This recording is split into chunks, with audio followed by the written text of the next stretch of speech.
There he is, Ilir himself. How are you, my friend? Great, great. Vegas, UFC performance.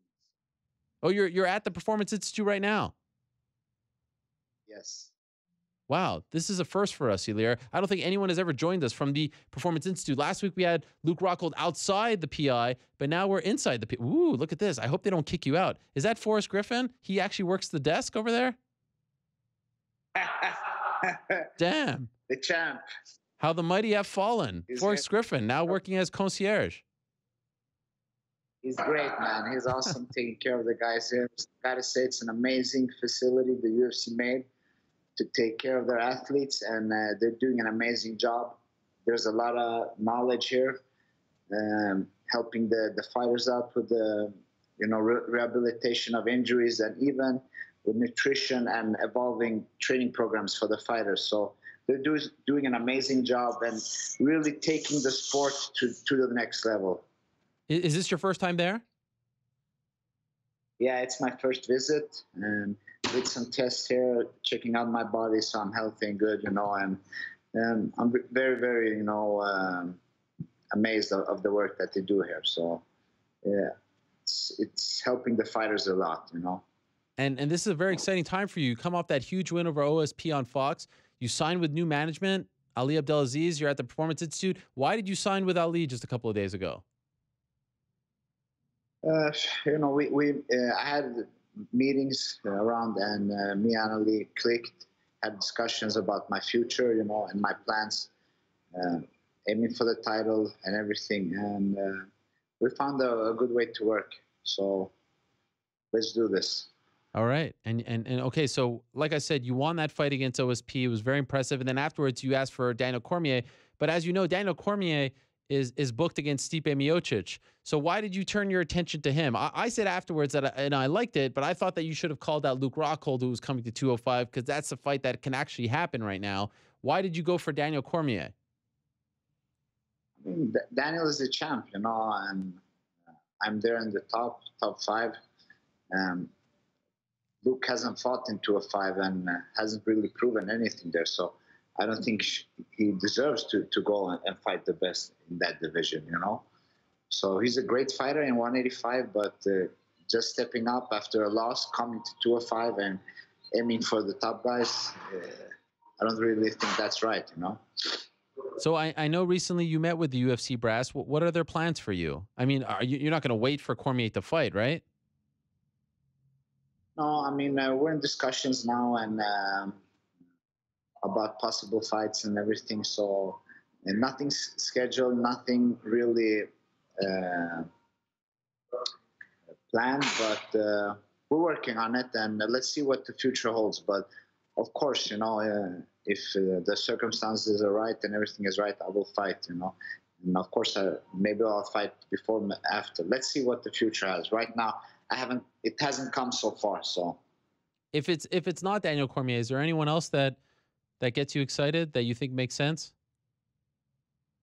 I mean, I would like the problem is now the top five were three guys from from the same team. So it's a thing like in the future we'll have to work out. But there's not so many possibilities there, Sure. Now Volkan and Teixeira fighting probably in Brazil. I don't know if it's that's scheduled. And under me is OSP and Shogun. So there's not so many options right now. So we haven't really worked that out yet, but we'll find something soon. Shogun would be fun. No, that's a big name, former champion. Yeah, people are talking about that. He hasn't fought for a while. He had some injuries and stuff. Of course, he's a former champ and great fighting. He's a legend in the sport. But I don't know when he fought last time. Oh man, it has been a while. I know. Yeah. Been over a year. I try to be active in the sport, and like if I'm not injured, I try to fight 3 times a year. I fought 4 times a year before, so to stay on the scene, Sure. So You sit down and When you talk to Miami? Yeah, we're neighbors in Miami, right? I see you at the pool lounging. It's very intimidating. You and your coach there, looking all buff and tanned. I can't compete with you guys. I'm always polite to you, so Of course, of course. No, it's always a pleasure to see you there. But let me ask you, like, do you ever sit down with Alex and Jimmy and talk about how you guys were going to deal with this situation? of course, we had our talks, about the situation striving there. So, but we'll say, like, when the day comes, like that, it really, like, it's up to us. Then we'll sit down and figure a way to work it out. There's possibilities. Moving up to heavyweight, moving down in weight. So we'll work it out in a way. Yeah. Alex and Jimmy have fought. Would you fight either of them? Like I said, we'll work it out in the future. Oh. But Oh, wow. yeah, we that's nothing we ever thought about. Fighting each other, because we work our work as a team has made us so successful. With three guys coming from a small country, a small team, and doing good. So our success is that we helped each other through Right. that. And when Alex and Jimmy fought, they weren't teammates. That's the big difference. I can't imagine you cutting to 185. Maybe No, heavyweight, I but can't. you can't do that, right? People always see me like I'm like the shortest guy in the division ever. Yeah. 205, and I know when I started, like, even when I started in MMA, and even when I came in the UFC, people were like doubting me because I was short. Like, man, this guy's too short, and like the guys he's fighting, they have range, and everybody fight is like 6'3", 6'4".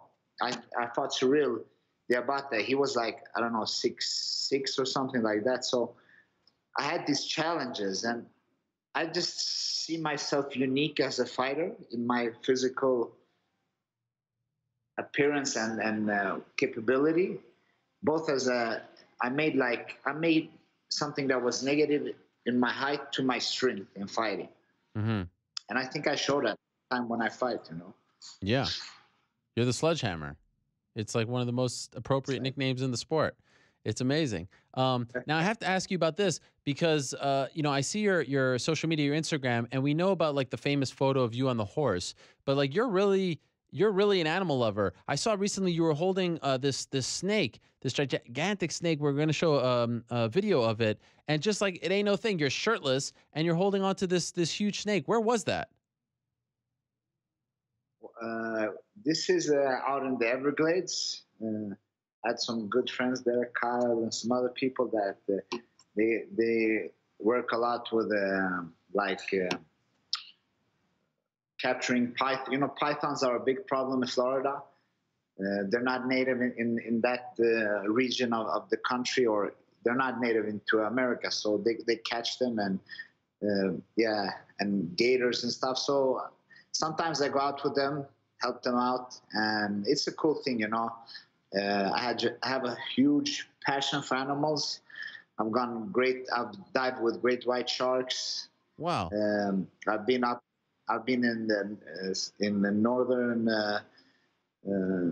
like close to the North Pole, with ice bears and stuff in Svalbard and stuff. So I don't know. I just have a connection with animals. I can almost talk with them.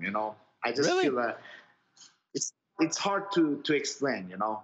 You feel like you can actually communicate with So them. yeah, I feel like I have a special bond to them in a way. Yeah, and I have this. I'm working on to make my own show. Like my own show where I travel around the world with and do great stuff. And also talk about the situation, what we're doing to this world. With our nature and animals. A lot of animals are endangered, and the situation is very bad. Wow. That would be great. Like sort of like a Steve Irwin like show where you go out and just sort of appreciate the animals, right? And I would think like it would be pretty cool. I host a show with somebody, and then I would have like guest fighters coming in, Yeah. But I don't think that they're as hang out brave with as me you. in Africa. I'll help them out. So We just saw a video of you holding like some kind of lizard, like a massive lizard. What was that? that's a tegu.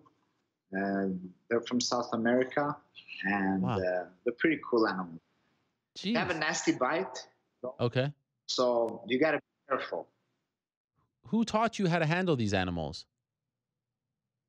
You know, since I was a small kid, when I used to go to Albania and Kosovo, where my parents came from, you know, they immigrated from there to Sweden. I was born there, so every summer we used to go there, and I would go like in the forest and in the village and catch snakes and lizard and everything. Like all the kids, some of the snakes were poisonous, but you know, I know which one was poisonous, and even the poisonous ones I would catch, you know, because I got good to it, you know. The kids were like, "This guy, this Swedish dude, he's crazy. He's like catching this thing." Like, so I just like started early, you know. Wow. Have you ever been bitten? Like, have you ever gone seriously hurt by an animal? Actually, no, Wow. I haven't. What's the craziest thing that you've done with an animal, like in the wildlife? Probably like my coolest experience was diving with great white sharks in out of Faroe Islands. It's outside of California's coast. Wow. So it was an amazing experience, you know. And we like went on this ship for like 4 hours out the coast of California, like a small, looked like a prehistoric island, you know, and it was like thousands of seals over there, you know. So the white sharks come over there, circle around the island to feed on these seals, and we stayed there all day long, you know, to see the shark. But it was harsh circumstances because the water was very dark, you know. So we had to be in the cold water for a while. Oh my but gosh. It was an amazing experience to see one of the greatest predators on earth. Wow. You weren't scared? That's the thing, you know. I always had a little bit fear for sharks, you know, growing up, but Yeah. that's what makes me want to go in there and see them live. You know, it's the ultimate adrenaline. You need to start filming these excursions. Do you have these things on tape? Some of them you have, like with the shark dive, I have when I was there, but actually don't have when I was in the water. You know, I didn't have the possibility of filming. Sure. So are you like, do you have any serious talks? Like right there, your UFC fight pass would be a great show. You know, hunting or not hunting, but you know, like hunting in the non-killing way, like going out and finding, you know, these animals and things. That would be amazing, right? Yeah, I think so. I think like people will go crazy for that show, and I was like thinking, inviting these funny fighters into the show, Yeah, hanging out with me, this crazy stuff. I think that would be really, really nice. it'd be amazing. We'd have a laugh. Yeah. Have a laugh, and in the same time, you know, give it the people some knowledge and stuff too. You know. What's like a dream trip for you? Like to go out somewhere and find a specific animal, hang out with them. Is there something that you dream about? This would be like the bucket list. Probably go to Africa, to Central Africa in the mountains and hang out with the gorillas up there. You know that. Oh my gosh. They live in a very, very small area in Central Africa, and it's very hard to get there. But it's an amazing experience to see them. You know. Wow. You watch a lot of Animal Planet, all these channels about animals? Oh, that's Animal Planet, like National Geographic. It's on all day long. You know. It's amazing. I love this. So you're going to be in Vegas, and then do you go back to Sweden, or are you going to Florida? How do you divide your time? Yeah, I'm going back to Sweden to see my family for a while, and then I will be for UFC in Brooklyn as a guest fighter. Great. Yeah, so I'll probably see you there. Yep. And it's going to be amazing to see the fights there. Really looking forward for that. Great show. And after that, you know, back to work, working hard. My aim is the title this year, so I'm going to work hard for that. And is there a specific month that you would like to come back? I don't I don't know about that right now. So Okay. All right. when it happens, All right. Well, great to catch up with you, Ilir. Thank you very much for doing this, especially at the PI over there. And I hope you get that show. I love that idea. That'd be amazing. I'm gonna invite you to the show. No, So it's be okay. ready. It's all right. I'll be here waiting. When it's gonna happen, it's not if it's gonna happen, it's gonna happen one day. So let's work on it. And I'm gonna take you. We're gonna probably go and hang out with some rhinos or something. Yeah, yeah. Oh, what are you trying to say about my nose? You say that I look like a rhino? No. Why? I'm very sensitive. Your nose. Don't take noses are characteristic. They are. They are. So sure. We'll go to the aquarium together and we'll look at some goldfish. It'll be great. Cool. No problem. Thank you, Ilir. All the best to you, and congrats on all your success, and we'll talk to you very soon. Looking forward to seeing you in Brooklyn. Thank you. See you soon, guys. All right, there he is, the sledgehammer himself, Ilir Latifi.